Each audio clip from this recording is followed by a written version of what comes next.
Five Plain Questions is proud to present this miniseries highlighting the impactful work of the Waterers through the lens of their giftees. Together, we're celebrating community-led change and amplifying stories that disrupt traditional philanthropy and foster local power.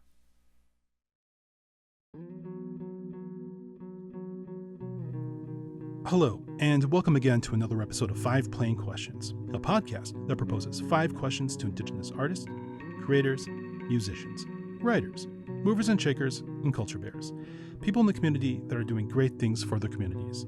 I'm Joe Williams, your host for this conversation. My goal is to showcase these amazing people in our Indigenous communities from around the region and country. I want to introduce you to Frederick Edwards Jr. Fred Edwards, a distinguished creative director and accomplished teaching artist hailing from the Great Plains, holds a master's degree in educational leadership, demonstrating extensive expertise and visionary leadership. As a driving force behind groundbreaking initiatives like Umoja and Fred's Dissonance, Fred has spearheaded transformative programs fostering narrative justice and community empowerment. Umoja, a 16-week leadership endeavor in the FM area, stands as a testament to Fred's commitment, redirecting youth towards meaningful careers and while addressing social gaps through writing, leadership, and cultural awareness. Fred's Dissonance, a multi-generational initiative, serves as a benchmark for positive community development, championing narrative justice and cultural empowerment, reshaping educational paradigms with cultural relevant curriculum. Fred's compelling talks and impactful spoken word performances, drawn from a rich personal journey, resonate across diverse audiences, from collegiate forums to middle schools, showcasing his ability to inspire and catalyze change. Fred embodies resilience, emerging as an unlikely 10th child following his mother's terminal negation. His life story underscores his unwavering commitment to foster change and narrative justice through community empowerment and creativity. With that said, let's jump into our conversation with Fred Edwards. Fred Edwards Jr., thank you so much for joining me on the Five Plain Questions podcast. It's really great to have you here. Hey, it's great to be here. I'm honored to be here with the one and only Joe Williams. Living in North Dakota, you only meet a few people like yourself. And so when it comes to multiple artistries and just impactful work, I appreciate being on this podcast. Well, thank you. Thank you. I feel there's a community of us here in Fargo that are really doing good things, and I'm grateful that we're able to connect and recognize each other as we're moving through this space here. We definitely need it for sure. Absolutely. Would you be able to introduce yourself? Tell us where you're from and what it is that you do. Yeah. My name is Frederick Edwards Jr. I was born and raised in the Great Plains. I say I was shaped by North Dakota, but I was raised in Minneapolis, Minnesota on the north side. I'm a creative director, I'm a teaching artist, and I'm also the executive director of Umoja Inc., which helps students graduate, helps them become leaders, and develop into amazing human beings who also impact the community. I also do sober fun events. So I was hit by a drunk driver when I was 19 going to NDSU. And so after that, I kind of responded by doing large scale community events that help people heal, create, and conversate. But most people know me as a poet. So you see like my TED Talks, or I've been on Food Network channel and some of those other things. But most people know me for my poetry. Right on, right on. We are influenced in our lives by different people and different things and events, and those kind of change over time. And I was wondering if you'd be able to talk about your biggest influences, both when you're younger and who is influencing you today. Yeah. I would say my biggest influence growing up were my parents. So I always say that I had a gangster disciple as a mom and an apostle as a father. And so when you think about somebody who grew up in the gang culture in Chicago versus somebody who grew up in a very prestigious religious family in Chicago, you have two different dynamics of what it means for connection, relationships, how you handle conflict, etc. And so my father taught me a lot about discipline and like keeping your word. To this day, I could say I never see my father drink or smoke or even say a curse word. Right? It doesn't mean he was a perfect person, but he had his own way of navigating the world. And so my mom grew up in the Capri Green projects. She was in Chicago, like very boisterous. Her name is Shorty Rough, like that is her nickname. And so I grew up believing that this 4'5" woman was the tallest person ever. I thought that she was the biggest person ever. But both of those people shaped my ability to be resilient, to have faith, to really name what I want and go after it. But they also gave me the ability to carry pain without a certain language. So my mom would paint. She would do like decorate rooms and different things like that. And my father was a apostle, so he would speak with words. And so I saw them use these art outlets. And I always thought to myself, like, what would be my art outlet? And so I would say that those would be my top two. And then a close third would be Claudette Colvin. So if you ever heard of the story of Rosa Parks, Rosa Parks' husband had a car, right? And like that to me is a mic drop, just that in alone, right? Like Rosa Parks' husband had a car, but she was seen as somebody who was worthy of the civil rights to be a figure or a headline. Whereas Claudette Colvin, the things that happened to Rosa Parks actually happened to Claudette, and she happened to be pregnant in 16, and she didn't fit the narrative, right? And so most of my life, there have been so many moments where I didn't fit the narrative, but I am who I am. Like the story is still the story, it's still pure. My mom had her tubes tied before I was born. 3 years before I was born. So accident or a miracle, right? And I think about all these different stories of being accident or a miracle. So Claudette Colvin and my parents definitely shape who I am. And now to this day, I do everything for my wife and my daughter. I think that they make me who I am for sure. Hmm. I can't help but think too that the youth that you work with have such an impact on your life and your motivation as well. The youth are a mirror. Like I remember being this quote unquote motivational speaker. I had introduced Inky Johnson. I had did TED Talks. I had done all these amazing, really cool, unique things, but I wasn't keeping my word, if I'm being honest. Like I had what I call social integrity, which is where you do a lot of things great on the outside, but then inward integrity is like, are you taking care of your mental health? Are you taking care of your physical health? Are you taking care of the resentment that you have from trauma that you used to, you know what I mean? And so when you're working with the kids, you have to be honest with them, like, hey, I'm actually struggling with that right now too. Or, oh, like I really like that you said that. And you got to go home and you got to process those things. But not only are the kids a mirror, but they remind me of like how beautiful the world can be. Like if we were to get out of their way and let them speak, let them solve, let them cook, like we would eat new meals, we would see new solutions, we would feel new ways of being. So yeah, I would say the youth definitely impact me. I I used to work with youth uh, in the previous career, and these kids were from the res. There was no filter. They said what they believed, and there it was interesting because they would reveal things, or they would speak from the heart on such a level of truth that I really had to reassess myself. I Yeah. was young. I was in my 20s, and really take a look at myself, and had a really had to reconnect with myself, and try to understand what my motivation was working with the kids were. And it was one of the best eye-opening realization moments that I had at that point. And I was just curious, in working with youth, have there been those moments where they had said something, or they had done something where it really kind of set you back to really look at yourself, and maybe look at yourself in a different way? I guess you've kind of answered this, but Yeah. I'm just thinking about this exchange. Yeah. I would say one of the I could go so many ways with this. So I'll go just two ways real fast. Um I'm a young married man. So like I got married in a backyard, went to the courthouse, right? Like didn't do all the big things that people normally would do.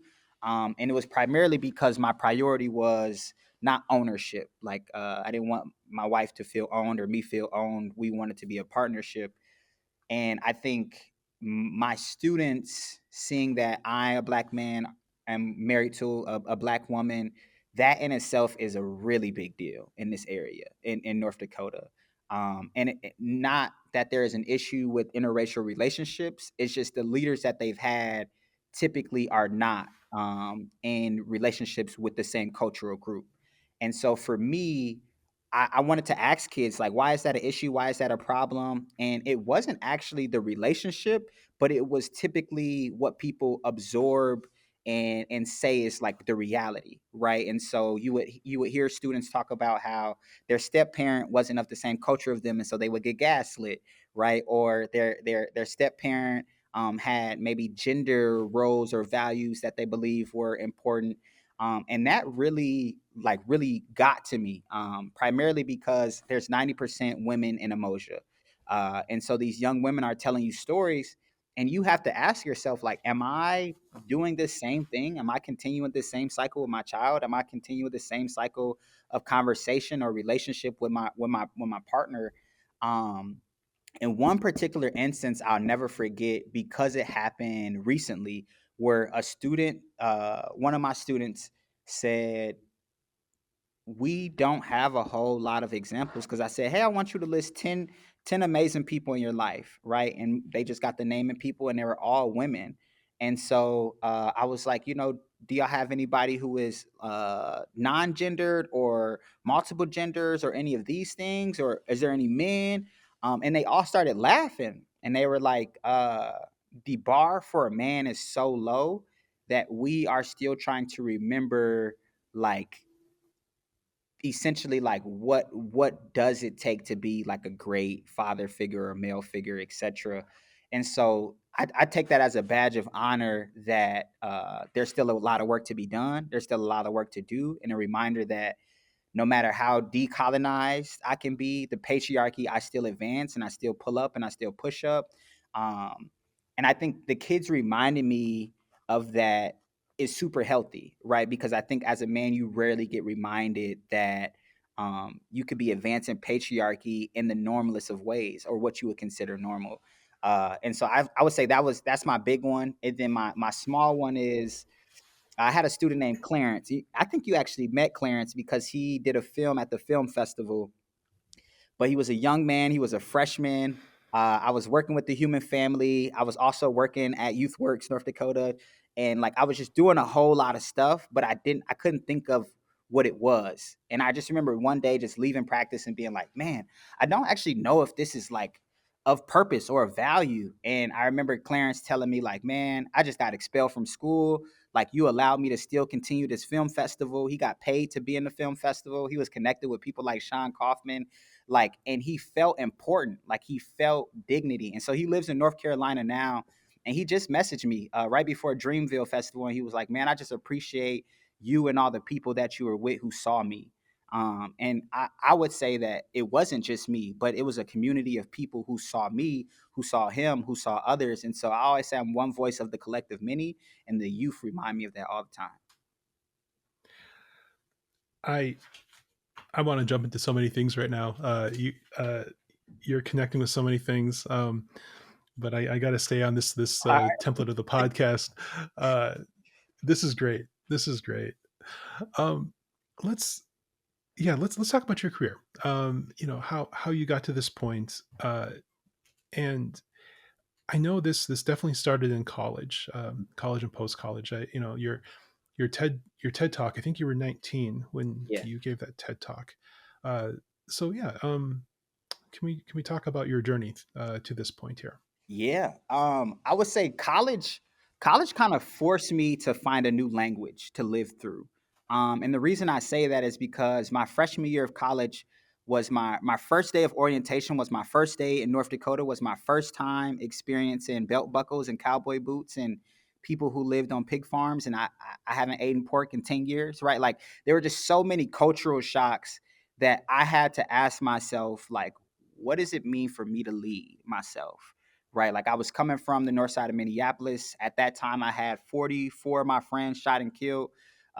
We were actively protesting the murdering of Jamar Clark, who was also a friend who was murdered by the Minneapolis police. And there were just so many things happening my freshman year that my only three commitments were showing up every single day. Uh, Burnout is an excuse to not keep going. And then my last one was connect with your feelings.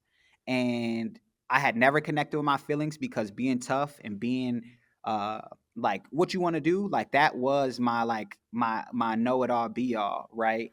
I was not super serious, so showing up was important to me because I had just one class clown in high school. Like I was a goofy, hilarious wrestling dude. Like I was a jock, if you will. But I think the last one, which was the most important, was like don't burn out. I had seen multiple people attempt to go to college. I had never seen them come home with a degree. I had seen multiple people go to college, come home with a degree, and then they would end up doing the same things that other people were doing. And so one of the things I said was like, if I get this degree, like I'm gonna keep going and actually do something with it. So I started in social work, went to sociology, ended up finishing in psychology. So I got a bachelor's in psychology and a master's in educational leadership. And there's a lady by the name of Jacqueline Willette. I'll never forget. She worked at NDSU. She just passed recently. She Mhm. was one of the first bosses that I ever had at NDSU that I didn't have conflict with.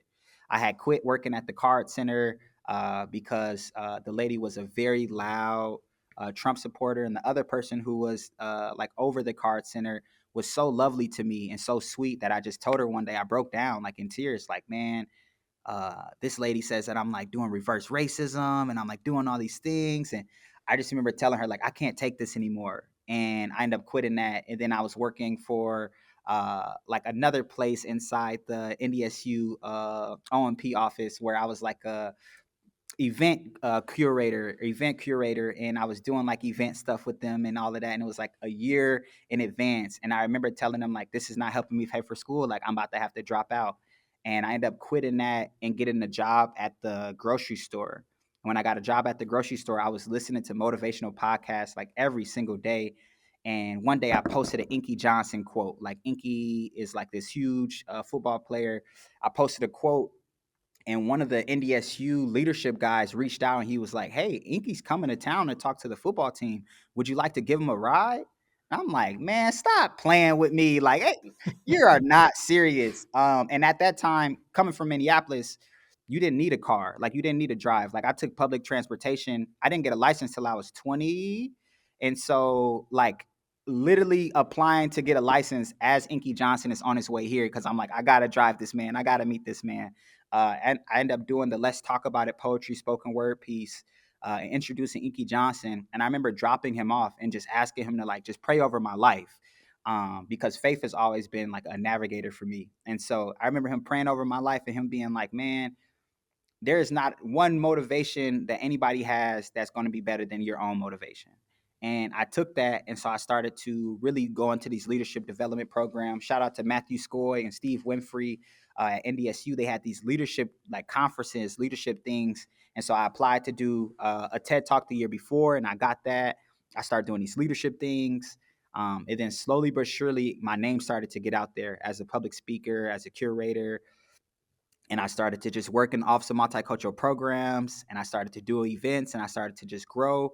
And then when I got that grad assistantship, NDSU actually like paid me to consult, to like come up with events, come up with projects that they could pick through if they wanted to use them or not. And so it had me thinking about like, what if I got a doctorate degree, or what if I did something like that? And then I let it go because I had a kid. And we were like, all right, like let go of that. Paying for school isn't important right now. Da da da da da. And long story short, I ended up meeting with Leticia from. She's in the Jeremiah program now, but at that time she was like a consultant doing a lot of work, and she was like, you should apply for the Bush Fellowship. And I remember her telling me like, and I just remember looking at her like, why do you think so highly of me? Like I that's not for people like me. Like that's for like very prestigious local presidents and stuff like that. And I never forget, she just told me sometimes we're asleep on ourselves. And so that's how I got to be kind of where I am right now. Is ended up getting my master's degree, working at YouthWorks, doing social work for a while, created a leadership development poetry program with a guy named Janelle Gibson, and we ended up launching that program. And 4 years later, we have graduated 340 kids. We have 144 kids in the program this year. We have expanded from 2 schools to 9 schools. And so we're doing quite all right. I would say so. I would say so. Uh, how have opportunities affected your life? Sometimes they, um, they present themselves in different ways and when we're younger as opposed to older. Uh, do they come into your life, or do you create your own? How does that dynamic work for you? Ooh. That's such a great question. I would say opportunities have affected my life because I have what is called SOS. I think it's like shiny object syndrome, right? Like I'm Okay. always like, oh my gosh, like a new thing, a new opportunity. And so I wrestled most of my whole life. So like from first grade all the way to high school, like I wrestled. And in wrestling, like you are one on one with the person, and that's how I see life. It's like every single situation is one on one, and so I do believe that I've created a lot of opportunities by just being hungry and just like asking people and reaching out. But I also feel like I've been used and like exploited a lot, and that has also helped. Like I can think about so many events that I've done for the city of Fargo or for different places and spaces where I'm like, I got paid how much, right? And then thinking about it now, I'm like, I would never do that, but I know my worth. But I also know like my delivery, and I think for such a long time in my life, I just took whatever opportunity because I didn't really see it as a formula. I didn't see it as a package. I didn't see it as like a whole thing. I just see myself as a help or a part of it. And so now you say, do they come to you or do you create your own? I would say I see myself as a servant leader now. Like I don't see myself as like the front leader or the captain leader. Rather, I see myself as I can provide a service, I can help, I can volunteer, I can come from a genuine heart-centered place. But I am not required to move because of money. I'm required to move because of purpose. I'm required to move because it's going to help people in the longevity of things. Because I'm an Afrofuturist, right? Like Afrofuturism is believing in the impossible, believing in the imagination, believing that black folks and all folks will survive 100 years from now. And so like what do we do to get there? And so as a futurist, I oftentimes believe we are shaping that future. Wow. This is kind of a bonus question within the 5 questions, but um, how how do you make space to take care of yourself? You've got a lot going on. There's a lot happening.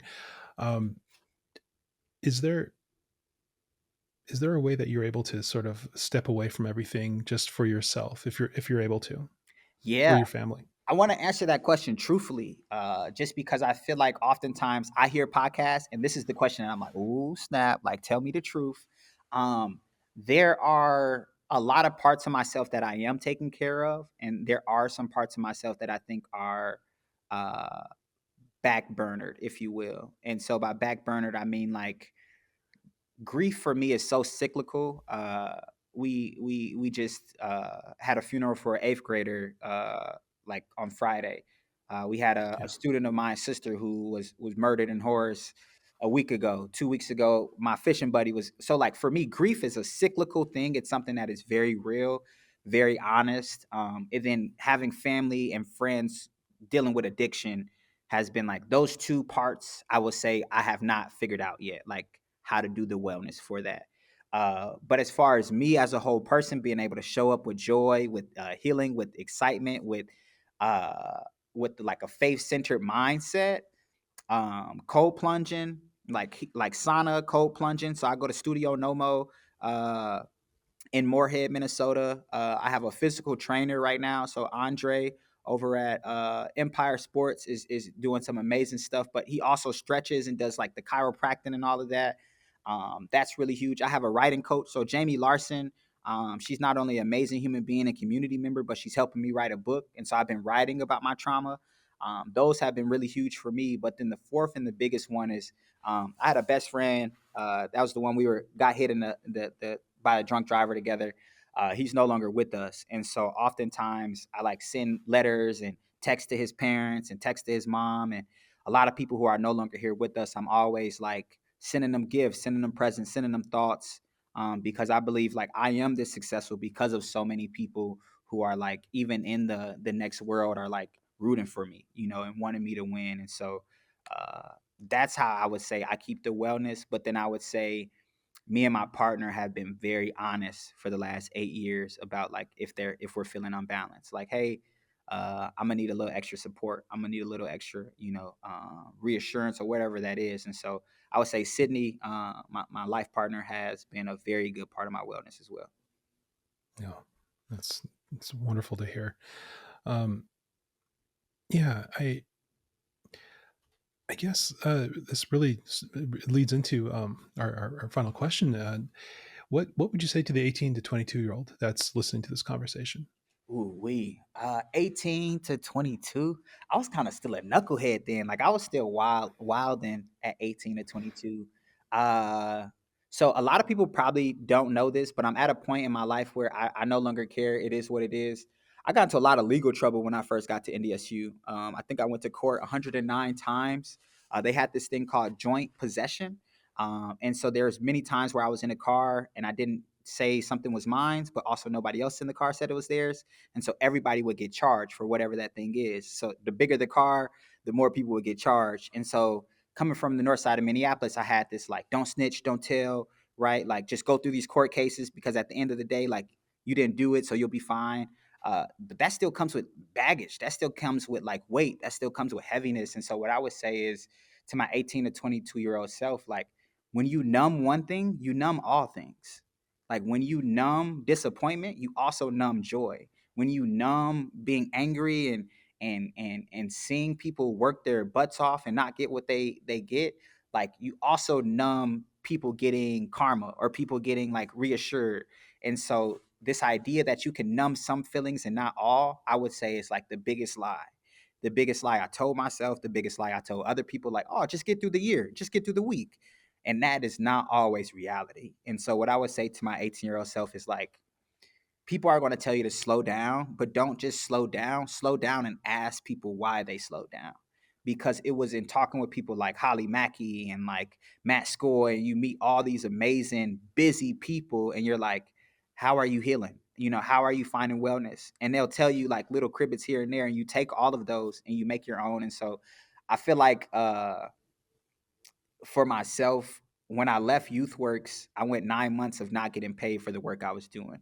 I was just doing the work, like for the love of the work. And so that's where I knew like money couldn't control me. In the following year, I got the Bush Fellowship, right? And so for me, there's always these moments of like, if you slow down and ask like the big homies or even like the little homies, like the people in the classroom, like, what are you doing for wellness? You will find something, right? And then I would say choose relationships that make you better. Um, I've lost some really important people in my life. Like I've lost some people who I would have thought would not be here anymore. Like my father had a stroke, and I just remember being at his bedside and being like, okay, um, if I did everything that I needed to do, like why is this happening to me? And I think in realizing choosing better relationships and talking with people, like it didn't happen to me. Like I was blessed to let it happen, like to get it to happen. Like there are people who never experienced a father at all, you know, let alone like a father who you have love for and have conversations with. And so for me, I realized that through all of the grief, through all of the trials and tribulations, like the people who made it along with me are able to be like, man, we are one voice of the collective many, and we got to keep going, right? Like, man, we are imagining a world in which we could never thought we would live in, and we are living in it, right? Like, I think about, and it's kind of funny, but I think about sometimes like people even like Martin Luther King, where he's like, y'all got phones now? Like, what? Like, you can share that dream through the phone? Like, you telling me this going more than just on a landline, you know? And I think about people like, Harriet Tubman, right? They call her Moses, sister girl Moses, but she was a thug too. Like she'd beat you up. And I think about her seeing a FaceTime, you know, of her ancestors or people that, you know, have made it through the lineages. But even before that, I always say before people decided to ruin the lives of major cultures, we lived in beauty, we lived in peace, we lived in harmony, you know, and no matter what people try to tell us, the history books are real, but that's also his story. And so what I'm doing right now is navigating and remembering my story. That's what I would tell my 18 to 20-year-old self. It's like, remember your story. That's great. I've not heard that before. Thank you for that. Thank you for that. I really appreciate hearing that. Absolutely. So what's on the horizon for you? What's coming up? Yeah. So I'm in a 27-month doctoral program. I go to Trevecca Nazarene in Nashville, Tennessee. I went from going to class every month to now I'm online. I'm getting my doctorate in educational leadership with the emphasis in coaching and consulting. I should be done by August. I should have my degree by August, and I'll graduate next May. The city of Fargo is no longer funding cultural events, and so I will no longer be doing Martin Luther King celebration or Juneteenth celebrations in the city of Fargo. But down the line, we will have like a youth event where they will showcase their talents and talk about who they are. And then I would say the biggest one, which is super important to me, is I'm in the process of finishing a book. And so I have a book, Faith and Fire, and I also have a book, Rise and Bloom, Roots of Survival. So there's two different books, two different experiences that I've had. One is a poetry writing book. One is just telling my story and who I am. So those are super huge. And then I would say because of the fellowship, I took very little contracts. Like I rarely would take a contract. Like even like this podcast situation where I was like, oh snap, I don't even know like if I can. I'm about to open myself back up to taking contracts again. So I'll be doing a little bit of project management, event curation, public speaking and hosting and some of those things. I haven't denied myself. It just hasn't been something that I've really marketed or put myself out there. So I'll be doing that again now. For sure, for sure. That said, where can the listener find you, your work, and yeah, how can they connect? Absolutely. I would say I want Umoja to grow. So if you could just find all the stuff on Umoja Inc., it's emojaincorporated.com. It's Umoja Inc. _ on Instagram. Go to our Instagram, look at our reels. You will hear the students' voices. You will hear what they're talking about. Like, don't just take my word for it. Like, look at the videos that they're posting. Look at the things that they're sharing. Look at the people coming in to speak with them. Like, our guest speakers for the last 5 years have been people of just like dynamic talent. And I think the other part is if you want to find me specifically, Frederick Edwards Jr., you can just Google and you'll find my Facebook, my Instagram, all that stuff will pop up. But my favorite thing to say is go to my Food Network channel episode. That's like my favorite thing. The Pounds Downtown. That's like my favorite thing that people say they know me from. It's just so random. I missed that in my research. I hate to say research. I hate to say it like that, but uh, I missed that. I'm not aware of this. So Guy Fieri, me and Guy Fieri got a little relationship. That's my guy. Okay. It Okay. first on national television. My mom almost Hmm. lost it, but I had never heard of a poutine. And I kept saying the line wrong. I kept saying poutini because Pounds has it's like fries, gravy, cheese curds. Sorry, I'm processing No this in worries. real No time. worries. I saw the episode where he was there. Uh-huh. Were you in that episode? I am. Yep, yep. I'm at the bar. I'm talking about poutines and I'm sitting with this lady. Yeah, it was a good time. It was hilarious. It was random. It was a side quest for sure. Oh, that's great. I've actually seen the episode. I didn't put it together. That's great. Oh, that's great. There's gonna be links to all of this in the show There notes. you go. I'm gonna There make you go. sure everyone sees this. I had on That's a Run great. DMC velour Adidas tracksuit. Like I was like, if I'm gonna be on national TV, I'm gonna do it. I'm gonna do it my own way. So 100%. Yes, yes. Okay. Sorry, I'm kind of wonderstruck right now because that was I didn't see that episode that far back. So, all right. That's absolutely. great. Sorry.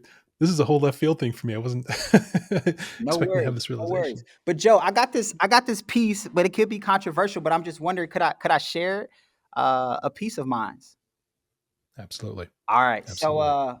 I shared this piece one time at a open mic and I apologized. So I started like, hey, I just want to apologize. I'm not trying to push any agendas. I'm not trying to downplay anybody's religion. And at the end of the poem, the lady stood up and she goes, you have been indoctrinated. And I was like, huh? And she was like, for you to apologize for such a beautiful work of art should be seen as disrespect. And so I won't apologize. But this is a piece that I've been wrestling with. And I think a lot of people either resonate with it or they're like, Fred tripping. So this is called God or Gambit. One day, will we get to shoot dice with God? Is this a gamble? Does God play fair if they roll snake eyes? When we die, do we meet Buddha and Jesus? Did the people who voted for humanity's demise, did they make heaven great again? Were the kids saved?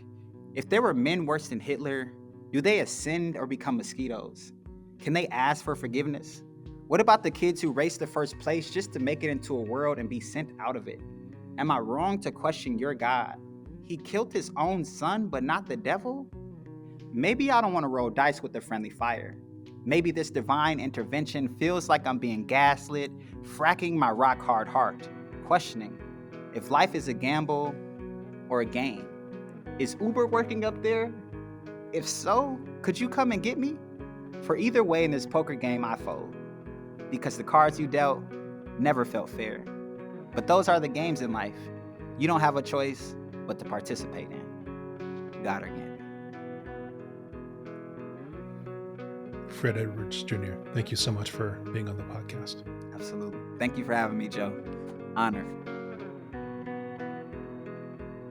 And that does it for this episode of 5 Plain Questions. I want to thank Fred again for his time and sharing his story with us. This is one of those episodes where things have been said that I have not contemplated before. And I'm sitting in awe of the conversation that I just had. I imagine it may be similar for you as well. So I'm just going to keep this short.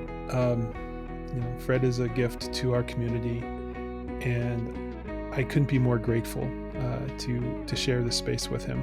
So, Fred, thank you, and I look forward to what comes next. And I want to thank you for joining us and spending your time listening to what I feel is a very important story and perspective from our community. So please, join us next time as we speak with another incredible person. I'm Joe Williams. Thank you for listening to 5 Plain Questions. Your support helps us keep these conversations going. You can follow us on Instagram, Threads, TikTok, and Blue Sky. And to stay connected, visit us on 11warriorarts.com to explore past episodes, check out our exclusive merch, and to sign up for our newsletter. Every listen, share, and purchase helps support this podcast. This episode was made possible with support of the Waterers, whose dedication to community-led change and disrupting traditional philanthropy inspires us all. To learn more about their work and how you can get involved, visit their website at www.waterers.org. That's WATERERS.org. Thanks for listening. Support for this podcast also comes from Art of the Rural, working to advance rural culture and equity through collaboration, media, and the arts.